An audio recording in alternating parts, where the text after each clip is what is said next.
Welcome to the deep dive. We're skipping the usual highlight reels today. Yeah, definitely. We're digging into the real stuff, the gritty realities of building a career in tech sales. Exactly. What it really takes. Our mission here is simple. Give you an unfiltered look. What's it like getting in, growing, maybe stumbling in this really fast-paced world?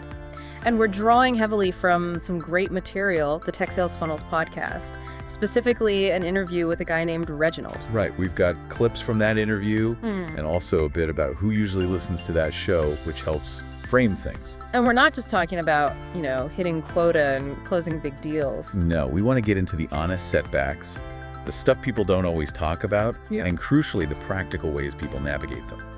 Strategies you can actually use. So let's start at the beginning for Reginald. How did he even land in tech sales? It wasn't exactly a straight path, was it? Not even close. No, not at all. His story really shows that where you start doesn't lock you in. He actually got his degree in public health, Cal State Northridge. Public health. So planning to be like a health educator. That was the plan. But sometimes, life happens. Career shifts aren't always about chasing a dream. Sometimes it's about practical needs. And for Reginald, that reality hit hard. It came down to Los Angeles cost of living. This was what, 2016, 2017? Yeah, around then. He was making about $2,000 a month. Wow. And he realized, okay, I can afford a car or I can afford an apartment, not both. Oof, that's a stark choice. Really highlights how basic needs can just reroute your whole career plan. Totally. And that's where a connection he had, a fraternity brother, Grant Stevenson, comes in. He suggests, hey, have you thought about cybersecurity, tech? Interesting pivot. But Reginald was hesitant at first. Yeah, apparently quite hesitant. His head was still in the LA scene, entertainment, maybe linking back to his degree somehow. Tech wasn't on his radar. Shows you, right. People who end up excelling in tech might not have seen it coming at all. Definitely. So he takes this big leap, moves to the Bay Area early 2018, and this is key with zero tech experience. Gutsy. Just packing up and going for it. It really was. And it paid off. He managed to land a job at Checkpoint Software. They're an Israeli cybersecurity company. Okay. And it sounds like that first experience was pretty positive. You felt welcomed. Yeah, very formative, it seems. He mentioned the culture being welcoming, but the real light bulb moment seems to have been a trip he took to Checkpoint's headquarters in Israel. Oh, okay. And being there, seeing the company, the industry firsthand, that's when it clicked. He saw this path could be genuinely life-changing. How so? What did he see? Financial stability, for one, but also, travel opportunities, a sense of independence he hadn't maybe envisioned before. That makes sense. That early positive reinforcement, seeing the potential, probably gave him a lot of fuel. A strong foundation, for sure. It's interesting how that mix of necessity, needing a better income, and then just a suggestion from a friend. Yeah, and then having the courage to jump into something completely new, stepping way outside his comfort zone. Exactly. It underlines that growth often happens right at that edge. So he gets his foot in the door at Checkpoint. But tech, and especially tech sales, it's always changing, right? Yeah. How did he handle that constant flux? That's a core reality of the industry. Constant change. And you see it in his path moving from inside sales roles eventually up to AT&T, a huge company. A major player. Right. But what he points to, interestingly, isn't just grinding harder. He really credits just basic human kindness and genuine networking. Not just collecting LinkedIn connections, but real relationships. Precisely. He talked about someone named Sarita Jones at Checkpoint. It wasn't about strategically targeting her for help later. It was a real connection. And that paid off down the line. Big time. Sarita became a mentor. When the AT&T opportunity came up, she was the one who helped him navigate it, gave him the inside scoop on the program, helped with the application, interview prep, even advice on moving to Dallas for the role. That's huge. It really shows that focusing only on the immediate metrics, your funnel, your pipeline, leads, closing deals, that's just part of the picture. Exactly. Building that personal brand, those relationships, continuously learning, it's crucial for the long haul. His time at AT&T, especially with COVID shaking things up and other personal changes, that eventually led him to look for something else, a new challenge. Which brought him to Microsoft. Yeah. It's a big name. What drew him there specifically? Well, their reputation, obviously. Microsoft is Microsoft, but also the challenge. He saw it as a place he could really push himself, grow personally and professionally. And he found a specific role that fit. Yeah, he found a role as a digital account executive focused on tech for social impact. And conveniently, it was located near his home, so it aligned personally too. Makes sense. But getting into Microsoft isn't easy. What got him through the door? He definitely felt his track record helped, what he'd achieved at AT&T and Checkpoint. But also, again, that personal brand he'd been building. He felt that made a difference in even getting considered. And the interview process itself? I heard it was pretty intense. Oh, yeah. He said it was about 4 months long. 4 months, wow. Yeah, a marathon. And during that whole period, he was very strategic about reinforcing that personal brand, showing his value. It's more than just answering questions, isn't it? Yeah. It's presenting yourself as the solution. Totally. And he succeeded. Negotiated a good package salary, bonus, stock, landed what he called the best territory in America. Sounds amazing. And he was performing really well, consistently hitting quota, exceeding targets by all outward signs, smashing it. Killing it. High pay, big name company, great results. The dream, right? Yeah, I think so. But this is a really key insight, I think, for anyone listening. What's that? That the external stuff, the money, the prestige, doesn't always mean it's the right place for you. The culture fit question. Exactly. Reginald realized that despite the success, the Microsoft culture, it just wasn't the right environment for him personally. It's tough to admit when things look so good on paper. It is, and it highlights how important it is for you to think beyond the salary and the logo when you're evaluating jobs. What's the day-to-day feel like? And then, just when he's perhaps grappling with that, the unexpected happens. Yeah. January 2023, layoff.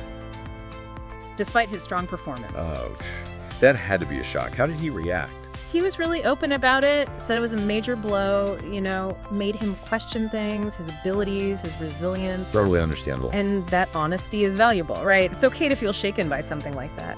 But he also had a bit of a safety net. From the Microsoft package. Yeah, his final pay, bonus, stock options kicking in.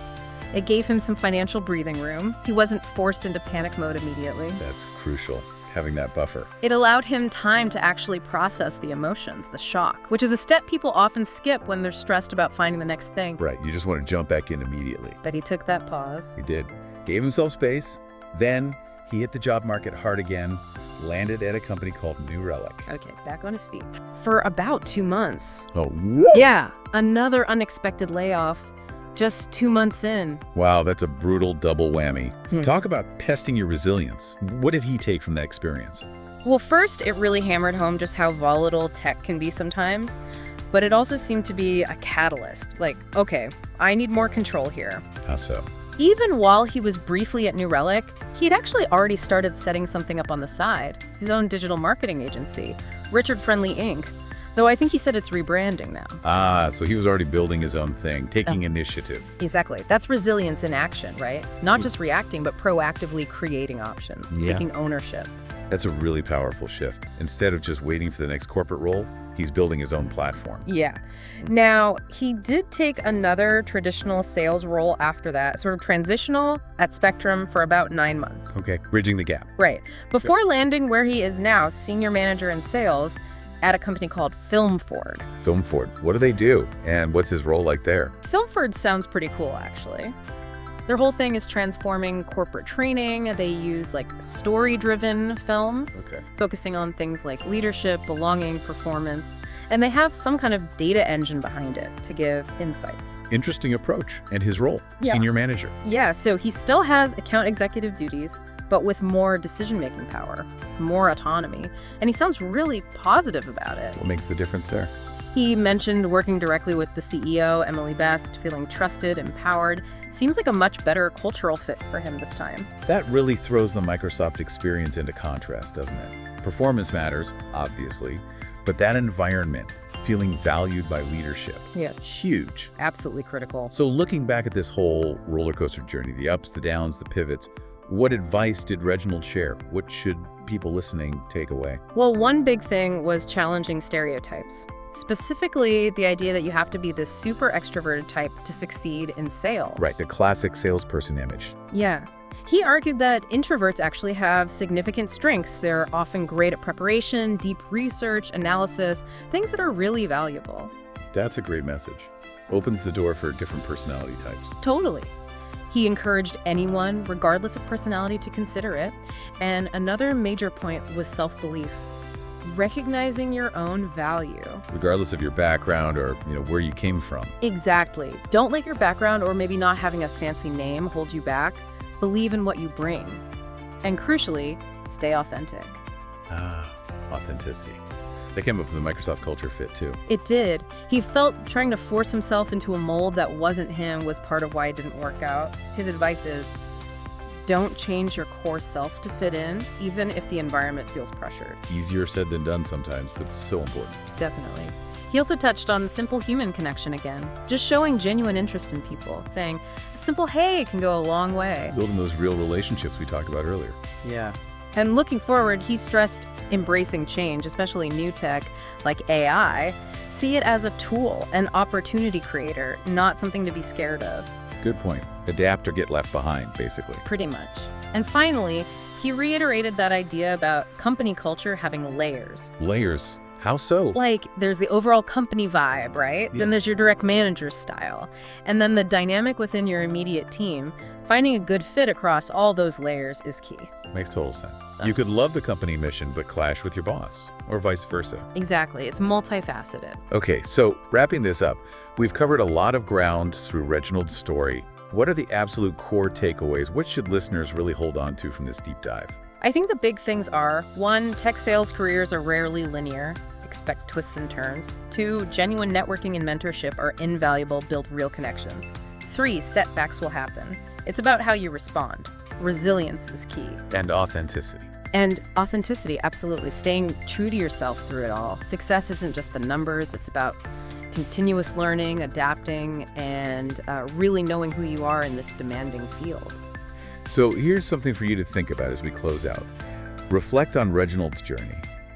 Where do you find the balance between adapting to your professional world, the expectations, the culture, and fiercely protecting your own authentic self?